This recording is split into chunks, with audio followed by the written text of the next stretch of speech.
This is how I make my bevels. Let me show you step by step. Start with the bevel fixture. It sets the correct angle.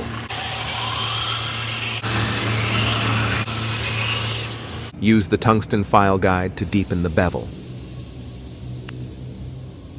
Hold the handle with one hand. Use your thumb to keep the angle stable along the grind.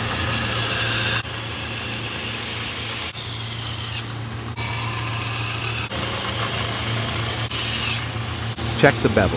Maintain parallel lines between the bevel edge and spine. The thumb keeps the angle stable.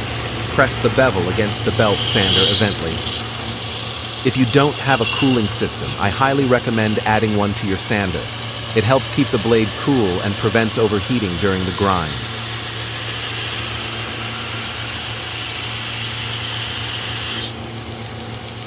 Always check that the edge is in the center, and always be steady while grinding. To do that, slide your thumb gently from the back to the tip of the knife.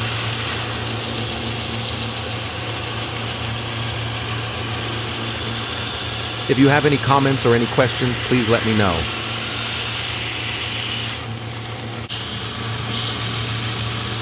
Always start grinding at the base of the handle. Move steadily toward the tip. Press where you want to emphasize. Never start from the center. Now the bevels are ready. Thanks for watching.